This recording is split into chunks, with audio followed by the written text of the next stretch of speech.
You're listening to the Fierce Fatty Podcast. I am your host, Vinny Wellsby, pronouns they, them, episode 201. The truth about weight loss surgery. Does it really make you thin and healthy? Let's do it!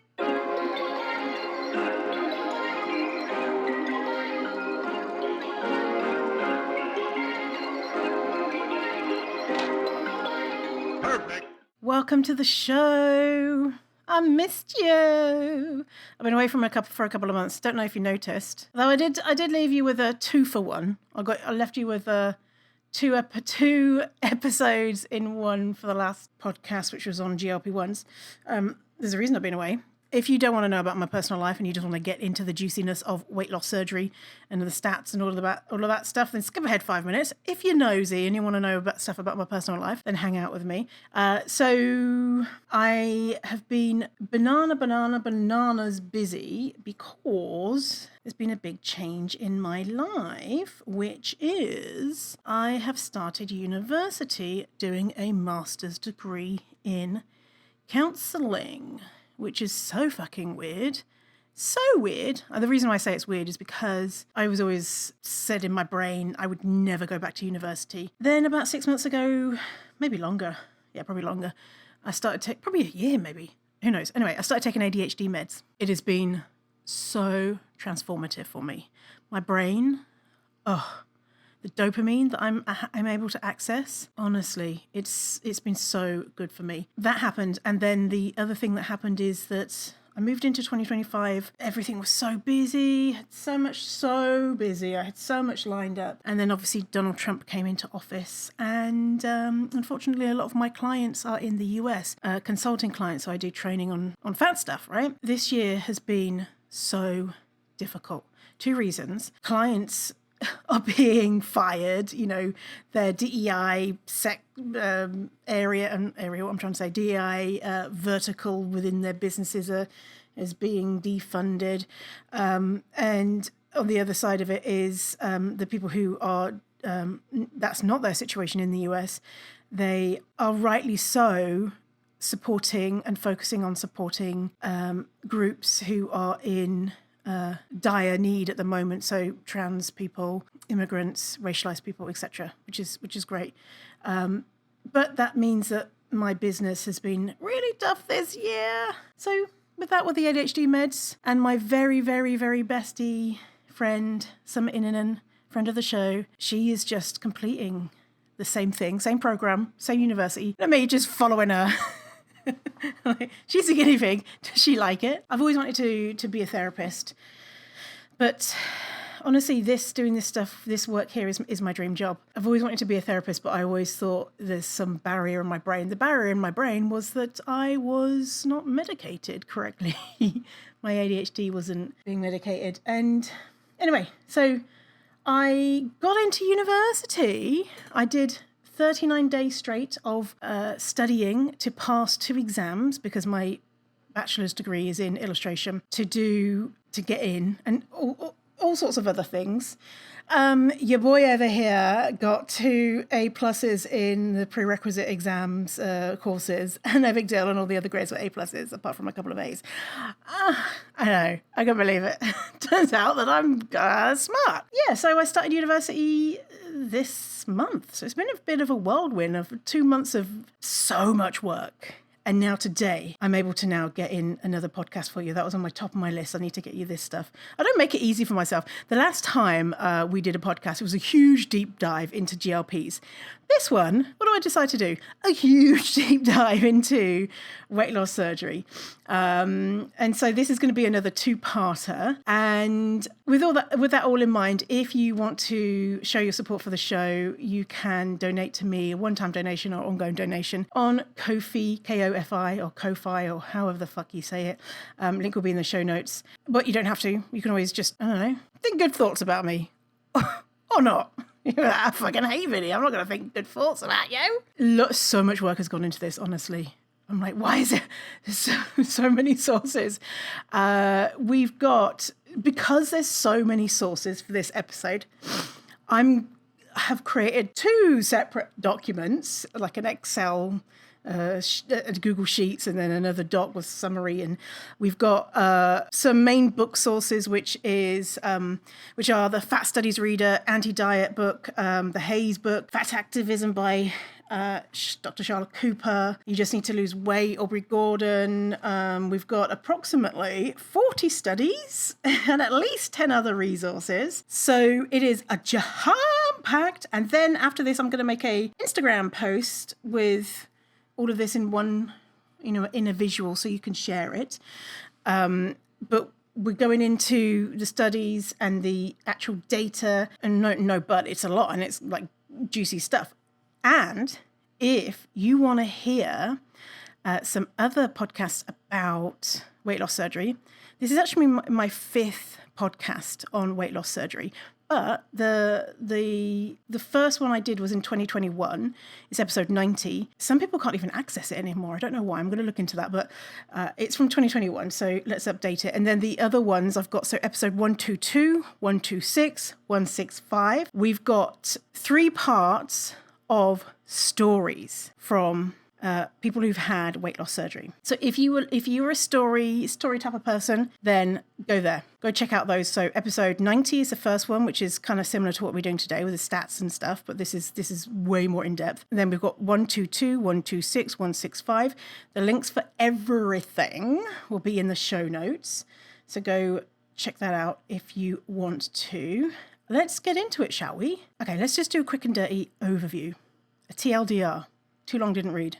You don't know what TLDR is. Weight loss surgery, what they do, I'm going to tell you exactly the different types of surgery, but they intentionally disrupt a healthy organ function, which is your digestive system, your stomach, intestines, creating new health risks, putting your digestive system into a disease state in the hopes that you will get a smaller body or you might have health benefits. The outcomes are highly unpredictable, and we don't really have any reliable prognostic factors, which is knowing who will likely be harmed, who will have good outcomes, who will die, who might have X outcomes, so that you can make a better decision. We don't really have that data. The surgeries are framed as treatments for certain conditions like type 2 diabetes that thin people also have, but thin people are not offered the same surgery. And we don't have data about outcomes past 10 years, really. Limited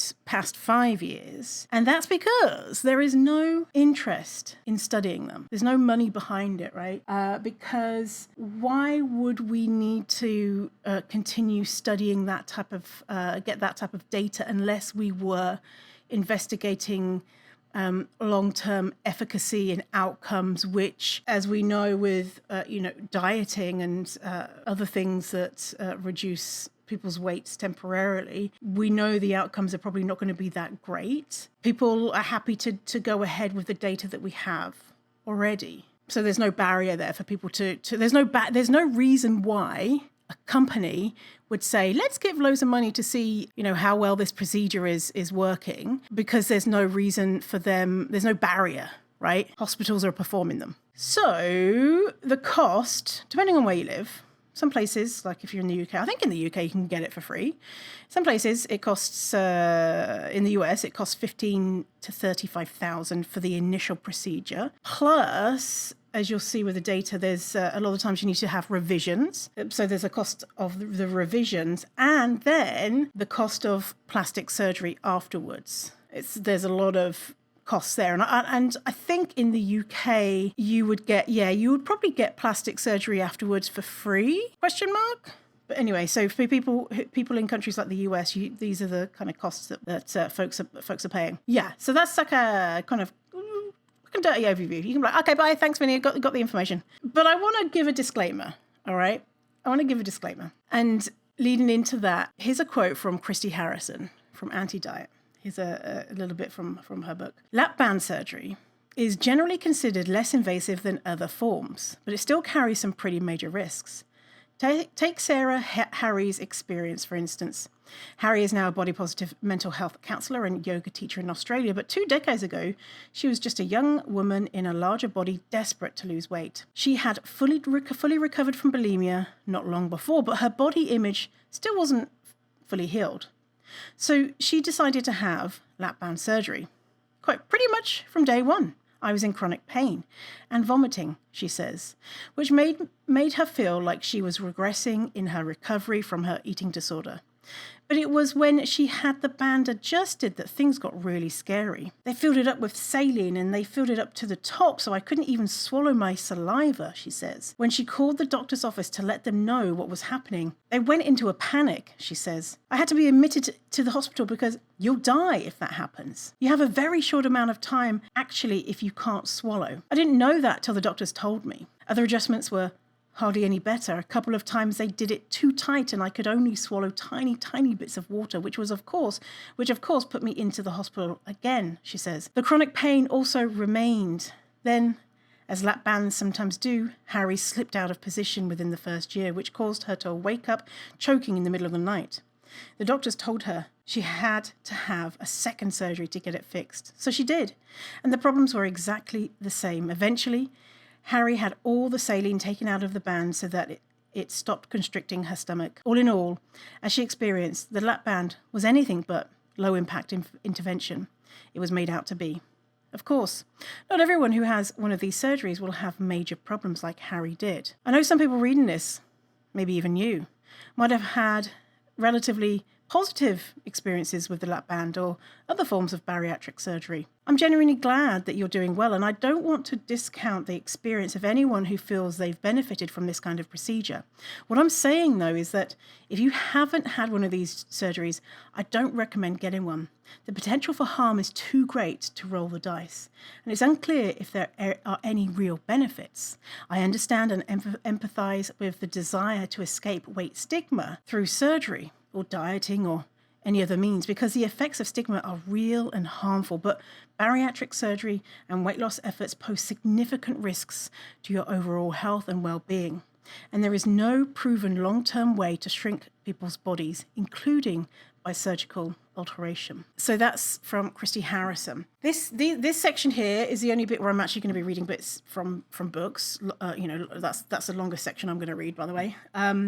But it's a really important point that I want to make here, which is about what I'm critiquing. And what I think we, if you're interested in fat liberation, should be critiquing. And that is the assumption that fat people must engage in interventions. Today we're focusing on weight loss surgery in order to be seen as a human, in order to access care, in order to survive in a world that tells us that we are subhuman. It's the systems of oppression that tell society that fat people are less than, and gives the solution as something that causes harm for lots of people. And for lots, and lots of people say it's great, it was wonderful. But I want people to have the option to decide not to. So because healthcare is not being held hostage, so many times people are told you need to have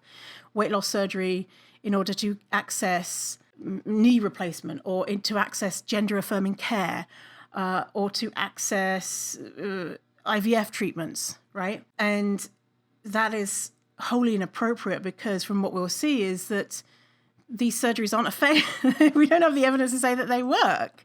And the outcomes are really miserable for a lot of people. So if you have, or are considering, or do in the future have weight loss surgery, all power to you. I don't want to say I don't care, but, my fight isn't with individuals. There's this trashy video I was watching yesterday, which was this man was shouting at a fast food worker because he was mad about something that the company did. And the fast food worker was just being so delightful and saying, I'm happy to serve you.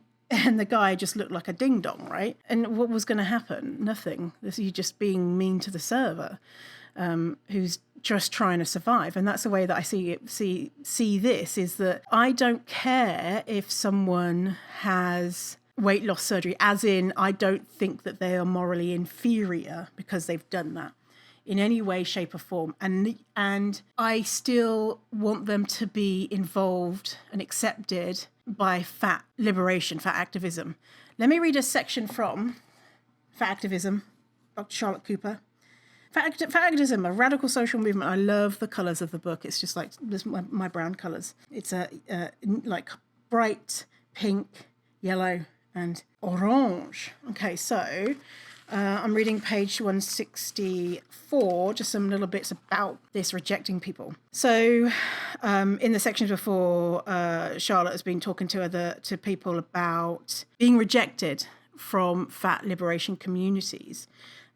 She spoke about how in the 90s or so I can't remember, sometime there was a pool party and they were asking people what they weighed before they would let them in, only letting in people who were over 200 pounds and turning away people who were under. I just thought, oh God, that sounds fucked up. But I understand the idea of trying to create a safe space. But I don't know if the way they went about it is not so great. While the impetus to create safe space is laudable, the reality of its policing is troubling. And that word policing, I think, is really interesting.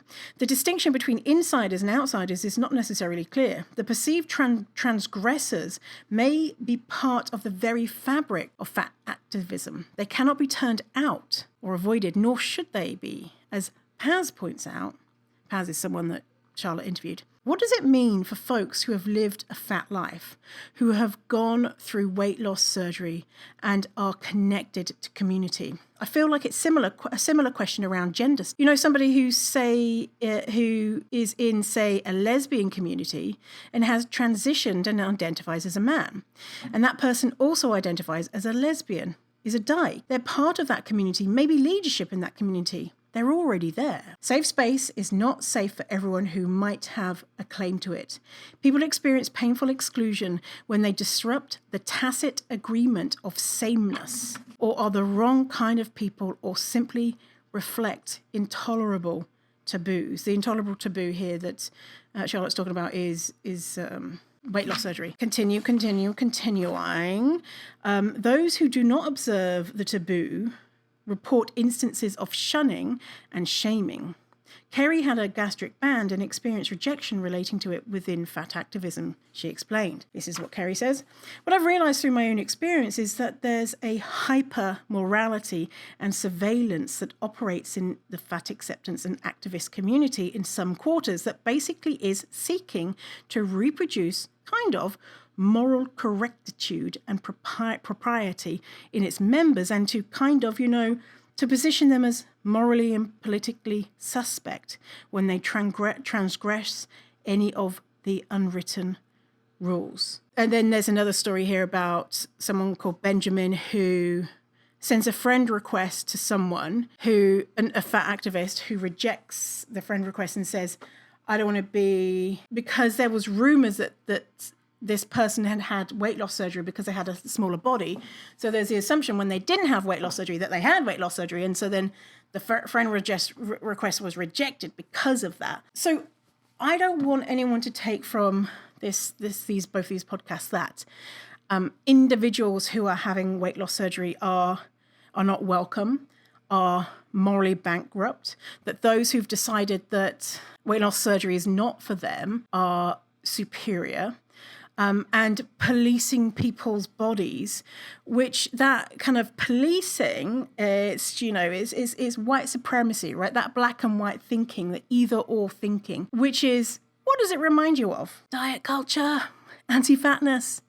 So we can't go from one system of oppression, which is policing our body and others, and try and put those ways of thinking into a movement that's meant to be liberatory. You know? And also it just doesn't feel good.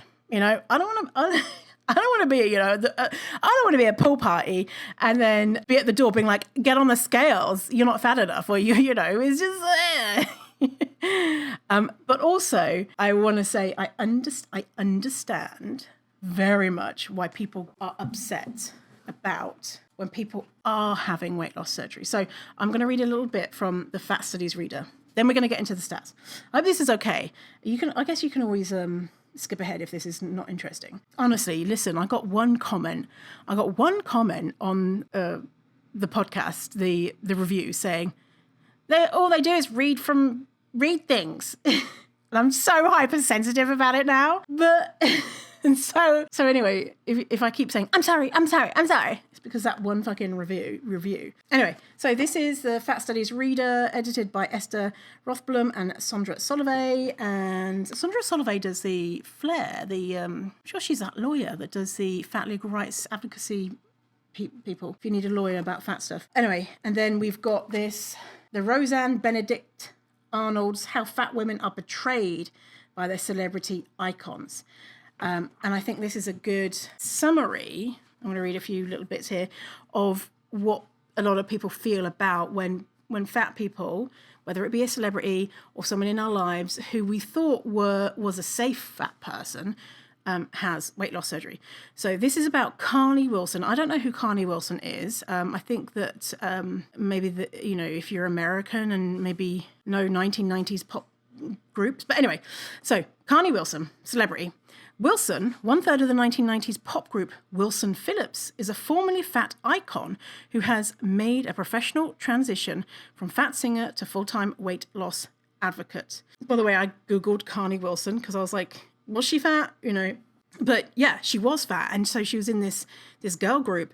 And from the pictures, my heart went out to her because I have the impression now I know that she had weight loss surgery, is that she was being compared to the other two bandmates. I don't know if they were related or what. The group was called Wilson Phillips. Maybe they were it was her and two other white women. So maybe the other two were sisters, whatever. Anyway, three of them. And then the two others were straight size. And there was a difference, a visible difference between then Carney Wilson, who was a medium fat person. They say they even they try and hide her body. They'd even put her body behind a rock one time. So a girl group sporting a fat member was refreshing, even radical. Amid snarky comments about her growing weight and music videos that highlighted the group's thinner members by concealing Wilson's body in shadows, literally positioning her behind a rock, Wilson found acceptance in the fat community. Then it talks about how the things that she did in the fat community. Then, in August 1999, came the announcement that Wilson would not only be undergoing weight loss surgery, but that it would be streamed live on the internet on a website co-owned by her manager. It's fucked up. In interviews, I'm saying it's fucked up. It's fucked up that her body was being dissected, literally, dissected by the surgeon, but dissected by the viewers is what I'm talking about. And those types of, it feels very gratuitous. It feels very seedy almost, doesn't it? Live streaming a weight loss surgery. Anyway, in interviews, she now portrayed herself as unhappy and desperate. She says, I've been, since I was 4 years old and tried every weight loss method. I've struggled with it mentally and physically all these years, and I've reached my limit. In an age of rampant fat phobia, Wilson's broadcast of her surgery is a modern age stoning. Log on and see the fat girl atone for her sin of gluttony. 3 years earlier, Wilson said, I feel like I was put on earth to help people like themselves more. I truly like myself. In undertaking this drastic medical procedure, which forces a body to reduce its size, even her doctor referred to it as a, quote, induced starvation, it's difficult to see how Wilson is spreading a message of self-love or helping others like themselves more. Post-surgery, Wilson devoted herself to pursuing weight loss and publicity, advancing the message that fat is always unequivocally unhealthy. She doesn't portray her choices as idiosyncratic, but proselytizes tirelessly. If I was fat and unhealthy, but I'm here to save your fat soul with surgery, joyless exercise, and food restriction. Her transparent desperation for attention has found an audience of people grappling with fat phobia and weight obsession. In other words, former and future weight loss surgery patients. And I think this story of Carney Wilson, they talk about other people, Ricky Lake, Oprah Winfield, Roseanne Barr. Yeah, I think that summarizes that. It felt like that they were lying. You know, it felt like this person was being deceptive in saying, I think that fat people are cool and I like the fat community. And then when there's an option to leave, they do it so gleefully in a way that harms the community they were just embraced by. It feels like, I don't know, your car's broken down and it's a rainy, stormy night and you stumble across a house in the and you're so relieved and they welcome you in and they dry your hair and make you comfortable and warm and feed you a really nice dinner. And you're like, oh man, thanks, that was so nice. And then, the next day you leave, you get in your car and then you write an essay about how that house that you just, the soup was disgusting and the house was smelly and you hate everyone in there, It's kind of like, hang on a minute. That was a bit rude. I think that's what it is when people are really upset is the fact that often the people who have had, who are formerly fat are often the most anti-fat people out there. And as well, I think it can be very disappointing. The way that I view it is that these people are temporarily in a smaller body, but very likely in the next 1, 2, 3, 4, 5, whatever years, are going to be in a bigger body again and are going to be feeling desperate shame. And so I feel like come back to my house anytime. Come and I'll feed you that soup that you didn't like so much, whatever. And, if you do end up having a bigger body, you're welcome. But even if you don't, you're welcome. By the way, that celebrity, I Googled her. She lost a lot of weight and was straight-sized. And now, what do we think? She's no longer straight size. So I wonder how she feels.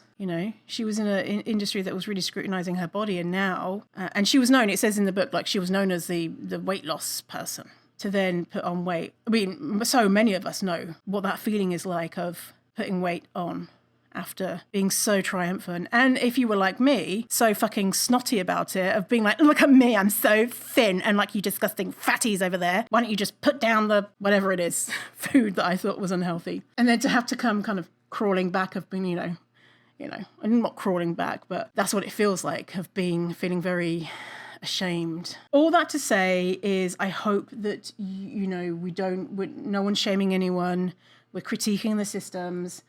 If you decide to have weight loss surgery for whatever reason, you can listen to these facts and get a different perspective, because a lot of the marketing around weight loss surgery is that, it's gonna be amazing. And we don't hear the other side of stories. So much so, it's very hard to find stories that don't show, the best thing that's ever happened. Okay, so let's go over the types of surgery and the little bit of info around those. So people are misled about the extent and severity of, I'm going to stop saying where I'm quoting things from, because I'm going to there's a document with where all the quotes are from, because it will take forever. Okay, people are misled about the extent and severity of the health risks associated with being fat and told that bariatric surgery is a solution. It's not. It would be more appropriately labelled high-risk, disease-inducing cosmetic surgery than a health-enhancing procedure. And unlike a diet, you usually can't abandon it when you realise you made a mistake. So there's 3 different types of surgeries. One is classified as restrictive. Well, 2. One's just restrictive. One's malabsorptive, and one is both. The lap band and the sleeve are considered restrictive surgeries, whereas the gastric bypass and duodenal switch are both restrictive and malabsorptive. If those categories sound like forms of disordered eating or disease, it's because they are. Christy Harrison says that the amount of people that she sees that are restricted so much by these surgeries, it's akin to when people are in active anorexia. Okay, so the first surgery, gastric balloon or Obera. So the balloon is placed in the stomach, filled with saline, so there's less volume so you can, it's restricting food. In a study, we see the average weight loss of 21.8 pounds in 6 months, but then a regain of 5.6 pounds in the next 6 months. Then the tracking stops. So a lot of these will sound familiar. Get to a year. What do we know about diets? It's around about a year is when they start failing. So Okay, another study showed with the balloon, 78.7% of patients regained weight after 3 years. Almost 80% of people have regained weight after 3 years. 810 device-related adverse effects in 160 subjects over 6 months. 810 device-related adverse events in 160 subjects. How many? Will Siri work while I'm on here? Hang on. 810 divided by 160. What's that per person? 810 divided by 160. 5 adverse events from the device per person over 6 months. 5! What the fuck? Okay, at least 5 deaths shortly after the procedure within 3 days to 1 month. FDA received additional reports of deaths from gastric or esophageal perforation. So, in plain language, summarizing that, most people regain the weight from the balloon within a few years, and there's a real risk of injury and death from stomach or throat tearing. The gastric band, also known as the lap band, what that does is restricts your stomach size with a band, like that story that we just heard of having to have the revisions. There's a high reoperation rate, which is called revisions, up to 60% in some studies. One study shows that 77.3% of Medicare costs for banding were reoperations. 77% of the costs were for reoperations for the lap band. Common issues: vomiting, trouble swallowing, band slippage or erosion, infection, and severe nausea. It's said it's marketed as it's reversible, but it can cause permanent damage. So in plain language, summarizing about gastric band, lap band, most people need more surgeries after getting a lap band, and many end up sick, vomiting, or needing it removed. Gastric sleeve, also known as sleeve gastrectomy. So it removes 80 to 85% of the stomach and staples the rest. The common side effects for that is reflux, obstruction, hernias, malnutrition, vomiting, can be fatal. Many regain weight after 1 to 3 years. Sound familiar? About 25% of people return to baseline weight within 10 years. And that one is irreversible. You can't, the stomach is chopped away. 80 to 85% of the stomach. So in plain language, what we've said there about the gastric sleeve is that a big part of the stomach is cut out forever, and many people will gain the weight back within years and have ongoing digestive issues. This is depressing stuff, isn't it? Okay, so the gastric bypass, also known as Roux-en-Y, that shrinks the stomach to the size of a walnut and reroutes the intestines. So bypasses about 30% of the small intestine, and it creates intentional malabsorption. I struggle with that word malabsorption, as absorption. So that means that malabsorption, your body can't digest food properly. Side effects: malnutrition, chronic pain, digestive problems, and death. One long-term study found about 40% maintained, only 40% maintained a 30% weight loss after 12 years. And it requires lifelong supplements to survive, because you literally can't imagine the size of a walnut. Itty bitty baby tiny thing. A walnut. Okay, so the Roux-en-Y gastric bypass, in plain language, the surgery makes your body unable to digest food normally. You'll need supplements forever, and most people still regain weight over time. And just another disclaimer. Some people will have any of these surgeries and they have a wonderful outcome. Reagan Chastain often points out there's 3 outcomes to surgery, these surgeries. 1, great, fantastic, love it, best decision I've ever made. 2, you have regrets, you have issues, you have intolerable side effects.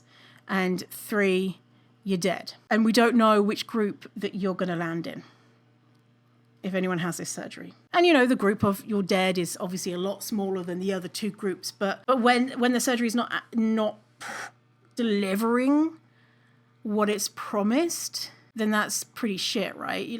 We'll talk about informed consent later, but that's pretty fucked up.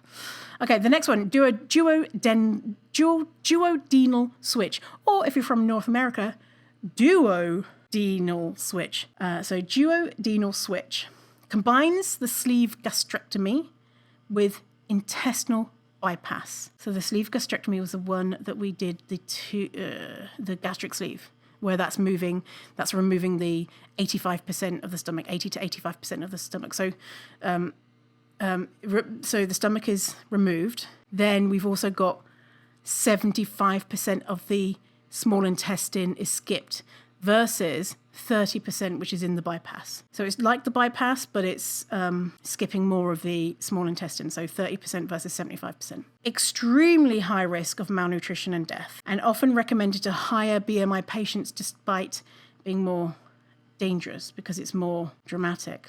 So the duodental switch is the most dangerous surgeries. It removes most of your intestine's ability to absorb food, leading to severe malnutrition and complications. And then a bariatric revision. By the way, the word bariatric means specialization in O word, like a doctor of O word. And so I don't like bariatric, especially because they use bariatric to like bariatric wheelchair, bariatric, devices or whatever. So anyway, I'm not a fan of bariatric. Anyway, bariatric revision. So that's when, something's gone wrong and it's done after a sleeve or a bypass, or when the weight loss is not enough, or if weight loss, or if weight has regained.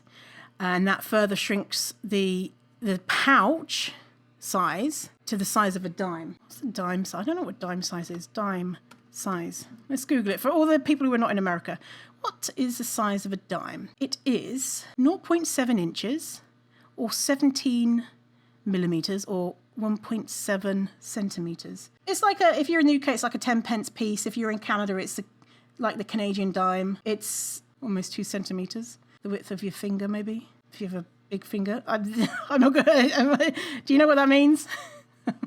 The width of a finger of a person who has a finger the width of a dime. So then your stomach is the size of a dime, size of an eyeball. Size of an eyeball, that is a good comparison, size of an eyeball. And then obviously that adds more risk of malnutrition, pain, digestive failure. So in plain language, the bariatric revision is a second riskier surgery done when the first one, quote, fails, and it can cause lifelong harm and even more complications. We kind of spoke about it in these, but let's go more in depth on the side effects. So there's a list of complications compiled by Dr. Paul Erzenberger and Sandy Schwartz. I think there is about 60 of them. Let's read them. We'll speed up the audio so you don't have to listen to them. Okay, so the side effects of weight loss surgeries: adhesions and polyps, massive scar tissue, advanced aging, anemia, arthritis, blackouts, fainting, bloating, body secretions, odor like rotten meat, bowel and fecal impaction, cancer of the stomach, cancer of esophagus, pancreas and bowel, chest pain from vomiting, circulation impairment, cold intolerance, constipation, depression, diarrhea, digestive impairment due to heavy mucus, digestive irregularities, diverticulitis, drainage problems at incision, early onset of diabetes, early onset of hypertension, electrolyte imbalance, erosion of tooth enamel, excessive dry skin, excessive stomach ache, esophageal contractions, esophageal erosion and scarring, feeling ill, gallbladder issues, gynecological complications, hair loss, hemorrhoids, hernia, hormone imbalances, impaired mobility, infection from leaking into body cavities, periodontitis, infertility, intestinal atrophy, internal gas, involuntary anorexia, irregular body fat distribution, lumpy body, iron deficiency, kidney impairment and failure, liver impairment and failure, loss of energy, loss of muscle control, loss of skin integrity, low hemoglobin, lowered immunity and increased susceptibility to illnesses, malfunction of the pituitary gland, muscle cramps, nausea, neural tube deficits in your neural tube defects in your children, neurological impairment, nerve and brain damage, osteoporosis, pancreas impairment, pain along the left side, pain on digestion, pain on evacuation, peeling of fingernails, potassium loss, pulmonary embolus, putrid breath and stomach odor, rectal bleeding, shrinking of intestines, stomach pain, sleep irregularities, suicidal thoughts, thyroid malfunction, urinary tract infection, vitamin and mineral deficiency, vitamin and mineral malabsorption, violent hiccups that persist daily, vomiting from blockage, vomiting from drinking too fast, vomiting from eating too fast, vomiting from eating too much, more than 2 ounces, and best of all, weight regain. Whew. Oh my God. If you want to find that list, it's in the Health at Every Size book by Lindo Bacon. Some of these things sound medieval. Putrid breath and stomach odor. Body secretion smelling like rotten meat. Violent hiccups. Lumpy body. Neural tube defects in your children. Brain damage. Rectal bleeding. Now, of course. You're probably not going to have, 60 for 60. And maybe you have 0. But, I mean, any one of those doesn't sound so great. But, I mean, the reality is you probably will have, let's say, a handful of those issues. We'll talk about the main ones in a second. There's that decision of what if, say if you had surgery and you happen to become a thin person. A lot of times what happens with the surgery is that people don't turn into thin people, they just turn into less fat people and then put weight back on. No fault of their own. By the way, no fault of any weight regain is no fault of the person. It's the product has failed, right? So imagine if you were the one that was very, you had the goal body, right? Is it, like balancing it out, is it worth it for these other issues? We're going to hear a couple of things from some studies later. And for some people, you might say yes, right? I know I don't know who I was talking to about this, but I was saying when I was deep in anti-fatness, deep in the belief that thinness was better, right? That thinness was more attractive. If someone had said, you're going to have a bleeding bum hole and you're going to have putrid breath, but you'll be thin, I'd be like, give me that putrid breath and bleeding bum hole. I'll take it because I'm thin. There's no doubt, right? There's no doubt. Actually, when I was younger, I dreamed about getting weight loss surgery. But I think I looked it up and I, at that time, was not, quote, fat enough. I had this idea, you know, when, like, late at night, they'd show those shows where it was, like, wild girls in Ibiza, and it would be lots of videos of young women drunk and then showing their tits. I really thought that was something that you just did as an adult. And I was like, oh God, I can't ever go on holiday to somewhere like Ibiza because I have to show my tits on telly. I just really couldn't understand that that's not what everyone did. And I'd be like, look at their tits. They look great. And my tits don't look like that. And I'm fat. Oh man, I'm fucked. I better get gastric bypass, was my thinking. And hopefully, when I'm older, I can get it. So weird. Clues that I was autistic, like that binary thinking of taking things literally. The developer of the gastric bypass, Dr. Edward Mason, said, for the vast majority of patients today, there's no operation that will control weight to a, quote, normal level without introducing risks and side effects that over a lifetime may raise questions about its use for surgical treatment of fatness. So that's the guy who developed gastric bypass saying, I'm not fucked up with that one. So let's talk about malabsorption. So you might think, okay, malabsorption, that's fine. I can take a multivitamin. So some of the most common nutritional complications after malabsorptive surgeries are deficiencies in protein, vitamin B12, vitamin D, calcium, iron. And because these particular deficiencies are relatively well known, most surgeons will monitor patients for them and will recommend nutritional supplements. Yet patients' adherence to these recommendations is decidedly mixed. However, after the surgery, people typically need a special mix and mineral supplements, and they cost about, in the US, around up to $125 a month, because people think that taking the standard multivitamins will do, but it doesn't. You have to take, if you took a multivitamin after surgery, and you had blood tests, your doctor will keep telling you, you're low on this, you're low on this. And even if you do take the expensive ones, you're still low on this, low on this. And also your GP, a lot of the times they don't know what someone should be taking, that they need help with malabsorption. So next one, dumping syndrome. Dumping syndrome is characterized by the contents of the stomach emptying too quickly or dumping into the small intestine after a person eats. Dumping into the small intestine, what did we just say about what happens to the small intestine in some surgeries? Some of it, depending, 35, what did I say, 35 to, what was it, 80? 75? 30 to 75% of the small intestine is gone. So dumping is dumping into the small intestine. But then what if you also have your 75% of your small intestine is gone? That's dumping even faster, right? It hasn't got as much journey to go on. So the American Society for Metabolic and Bariatric Surgery reports that 85% of patients experience dumping. And so that means nausea, diarrhea, bloating, abdominal cramps, dizziness, low blood sugar, causing shakiness, fast heartbeat, sweating. Sounds like I have IBS. Sounds a lot like IBS symptoms. And IBS is not fun. It is not. And here's the thing. Dumping syndrome can also exacerbate or bring out new mineral deficiencies. And it's not that you just need to adjust after the surgery. It can last a lifetime.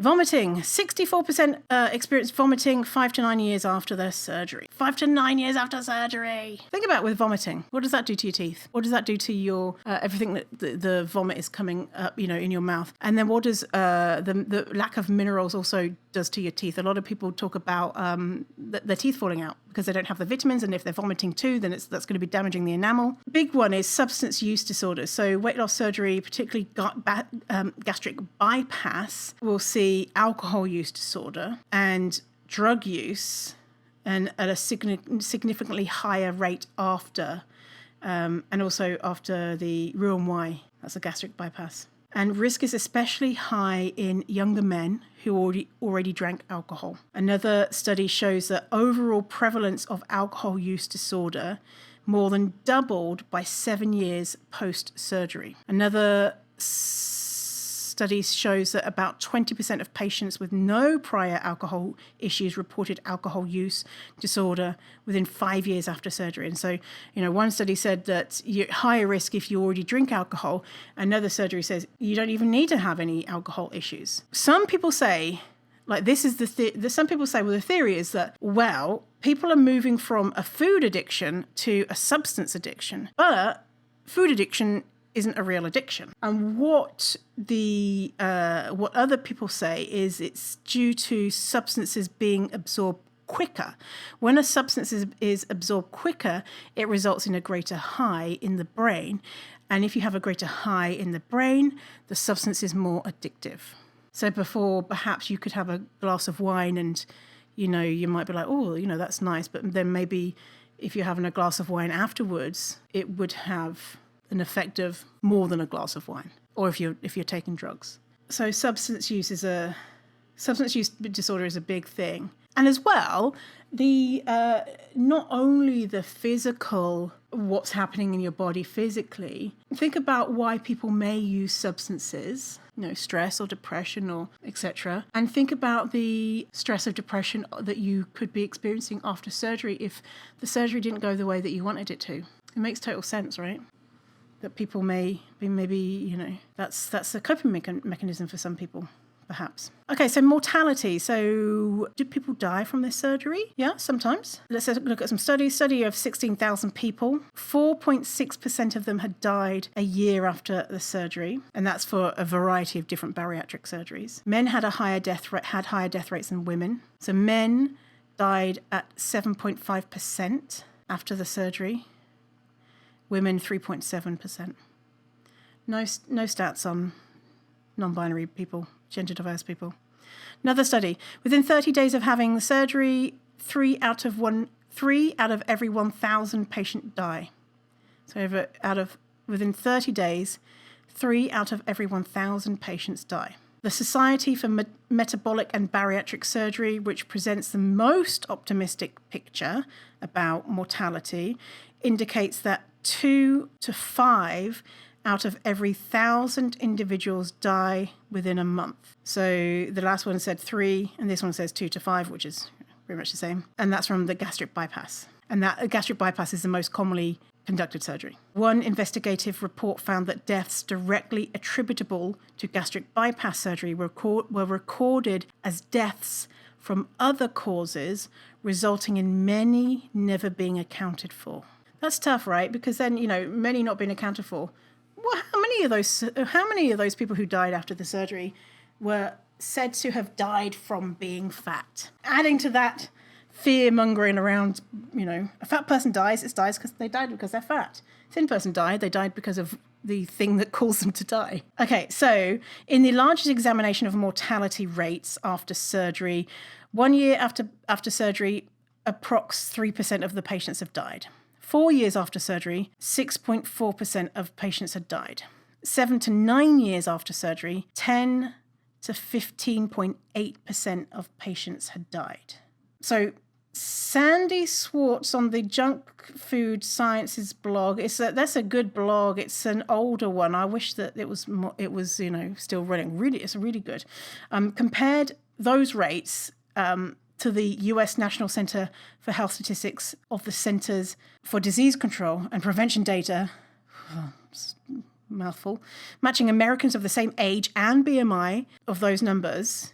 So 1 year, 3%, 7 to 9 years, 10 to 15% of people have died. And quote, best estimates bariatric surgeries likely increase the actual mortality risks for these patients by 7-fold compared to someone who's not had surgery with the same BMI. So 7-fold mortality risk in the first year, and by 363% to 250% in the first 4 years. I think those numbers should be inverted. So 250 to 363% in the first 4 years. Those numbers are from the largest examination of mortality rates, right? And from 2 different sources, CDC, National Center, and National Center for Health Statistics, looking at the people the same nationality and same age.